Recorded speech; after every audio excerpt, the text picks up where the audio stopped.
Hey guys, welcome back to another video. Today we're going to be taking a look at the first 5 gauntlets from the 2.2 update and take those 25 levels and rank them from worst to best. I just wanted to make a quick speed run for the intro because I do have another video that I'm going to make sooner or later, all depending if I beat 2 demon levels fast enough, because these 2 demon levels are going to be my 19th and 20th demons. Currently right now I'm working on Butterfly Effect and I just got 40%. It's a pretty annoying level, but I'm currently on the easy part. I'm not even at the dual part at the end, which is the only reason I'm dreading this level to begin with. And for my 20th demon, I'm planning to do 9 circles, so that might take a while because my previous hardest level took almost 2,000 attempts. Anyhow, guys, if you guys want to stick around for more videos, definitely consider hitting the like button and also subscribe to the channel. Brand new goal, 800 subscribers, and we're making some serious progress already. We're currently already at 776 as we speak. Anyhow, guys, let's get into the video. Enjoy. So I'm going to be combining the first 2 levels on the list, number 25 and number 24, which are Xinqiao and Xanadu. Both of these levels, honestly, have a very similar problem. Or not really a problem, but just, they aren't really like crazy levels on this list. They're just kind of there. If you compare these to most of the other World Gauntlet entries, they don't really offer too much. I'm not saying like they're bad. I mean, if I had to give them a rating out of 10, they're like a 5.5. So I would say they're just kind of middle of the road. I mean, by themselves, they're pretty good, but in context for this video, they're just kind of okay. At number 23, we have Lutetia. This one honestly has the exact opposite problem compared to Xanadu and Xinqiao, where this level is memorable, but it doesn't look like it plays very well. It just has like very annoying gameplay from a viewing perspective, but I will admit it does look pretty solid. But again, there's a lot of levels on this list that just do it better. At number 22, we have Wildcard. This is our first split gauntlet level, and it's honestly the most bland of the 5. I mean, its 2 pathways are just kind of a visual difference, and it's just kind of boring, kind of similar to Xanadu and Xinqiao.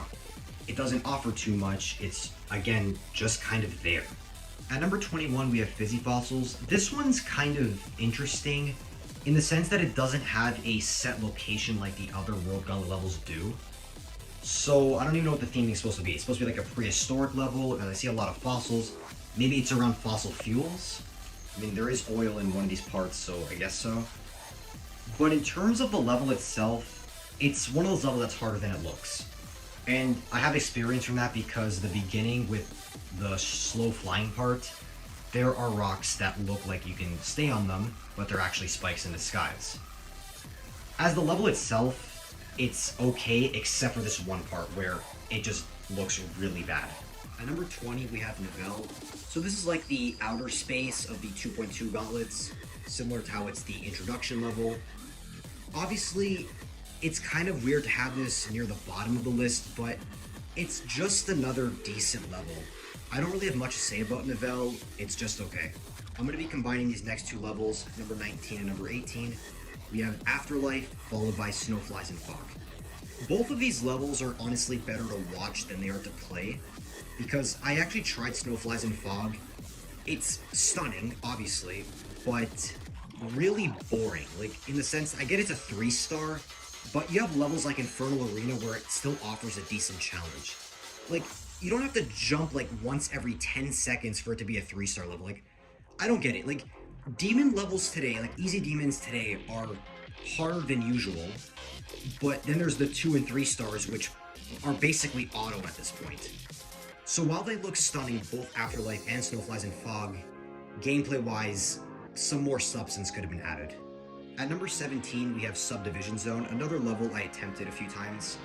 It's another okay one, having a bit more of like that construction kind of theme, and both pathways are one being above the ground and one being underground.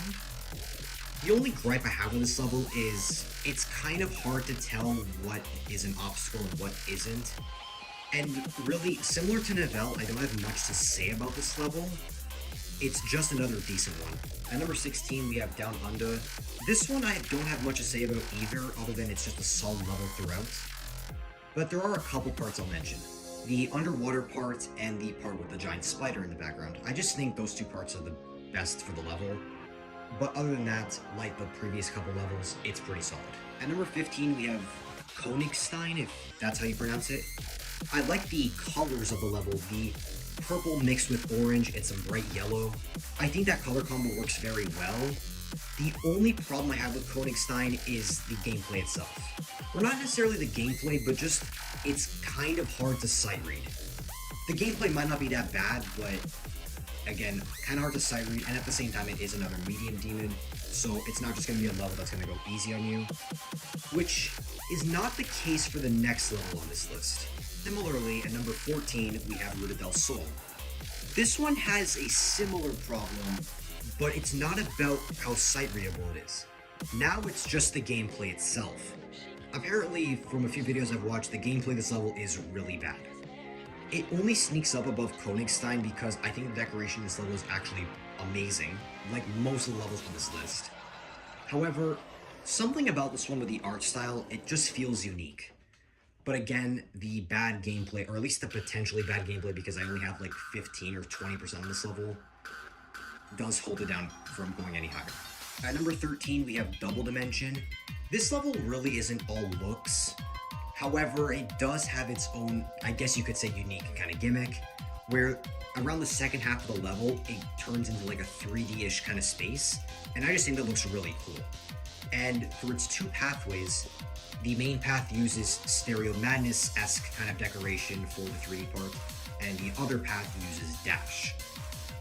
The level itself is pretty solid, but obviously the main highlight of the level is it being, with that one part being 3D-ish. Next up at number 12, we have Sinless Ash.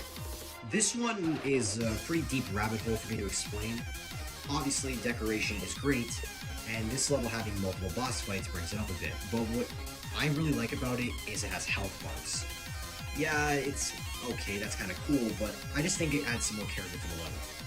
I actually did play this level when it was a daily level and got around 25%. I never end up getting to the boss fights, but for its two pathways, it takes more place like in the sky and then one in like an underground cavern. What I don't like is the ending with this wave part where it feels like it turns into a medium or even a hard demon with all these projectiles.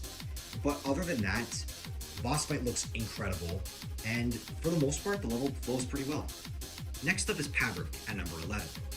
In terms of the decoration, it kind of gives off the same vibe that Subdivision Zone did, and this level has 3 paths, which sounds kind of cool, doesn't it?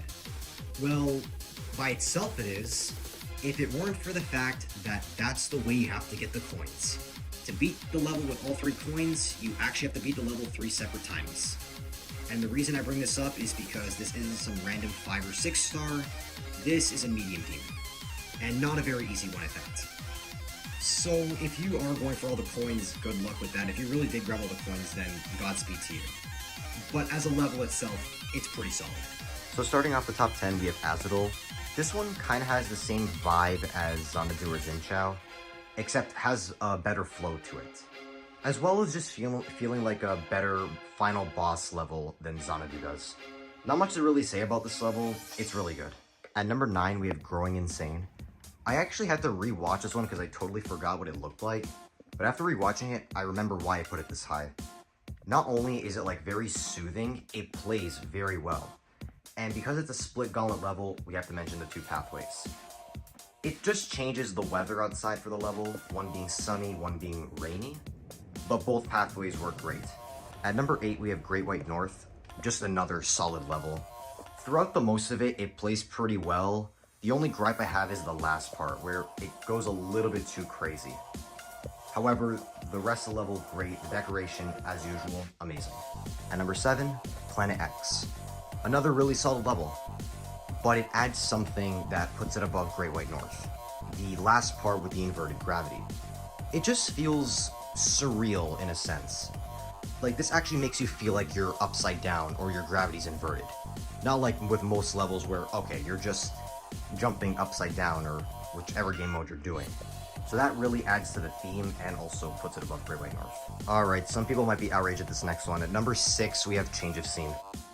The reason I say outraged is because most people would put this at number 1 on their list, but I'll explain why it's at number 6. Don't get me wrong, this level is beyond perfect. Not just in decoration, but the execution of the level. Both pathways, being the imagination or your imagination coming to life, they flow so well, and I was speechless when I saw the level for the first time. The only thing that brings it down is some parts of the gameplay, specifically just two. This one part with the video game part where you're being chased by the monster with all this pixel art, it's a bit too crazy for an easy demon, and the ending. While the ending syncs really well, it's really annoying to mess up on. Especially when taking the real life pathway, where you actually have to remember the codes. And the last flying part, I don't know if I'm missing something, it just looks really hard from a visual perspective, or like a viewing perspective, but that could just be me. But other than that, Change of Scene is a really good level, and despite some of the gameplay flaws, that doesn't really hinder it from being a bad level. At number 5, Radiant Glen. I can't believe I'm putting this one above Change of Scene, but let me explain. The decoration, as usual, again, is really good, but it's just something about the soothing atmosphere of the level. Similar to Snowflies and Fog and Afterlife, however, it's not like one jump every 10 seconds, like it actually has gameplay. That's what I like about this level.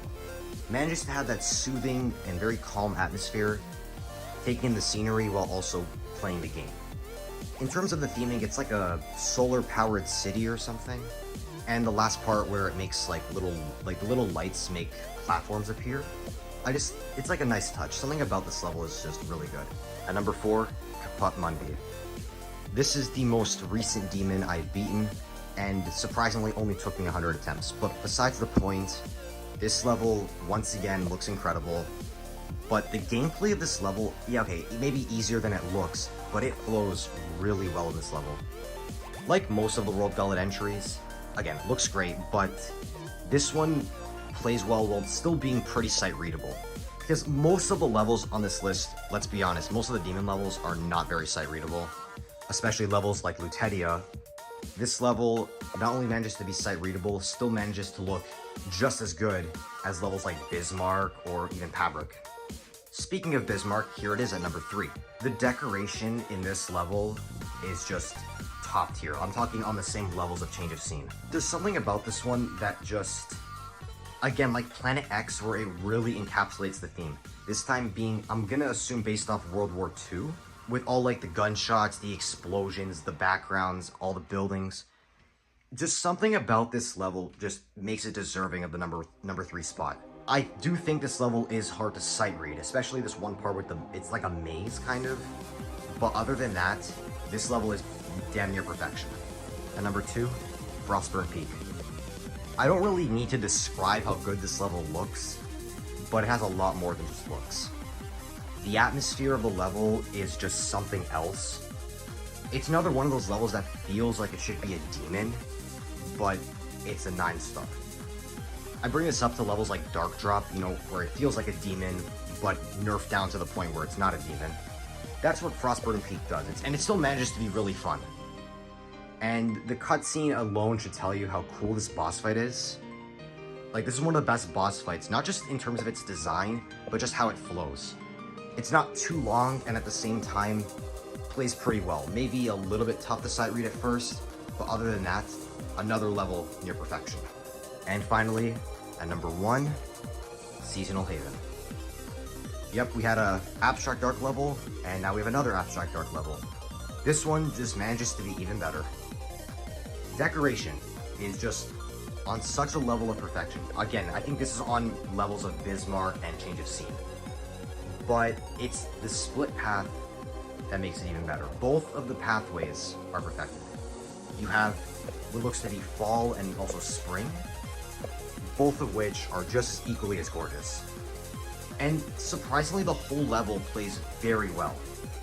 Except for one part, that this doesn't make it enough to drop it any lower than the top spot, but this one dual part is a bit too crazy. Like, it just kind of ruins the flow of the level. Other than that, the rest of the level, gameplay-wise, is perfected. It's a really good level, and I would say on par with levels like Sanctuary of Light and Darkness Keeper. And there we have it. My opinion on the first 5 gauntlets and the 25 levels it contains from the 2.2 release. I hope to make these videos better in the future, maybe when I rank like my favorite extreme demons, where I don't over-explain myself and having to like conclude with, oh, this level's solid, this level's great, this level's that. This was my first attempt at it, so I hope you guys can understand. And I will even admit myself, it wasn't the best. But other than that, if you guys want to stick around for more videos, definitely consider hitting that subscribe button. Currently on the pathway to 800 subscribers. And if you guys want to, drop a like on the video. I will see you guys in the next one. Peace out and have an awesome day.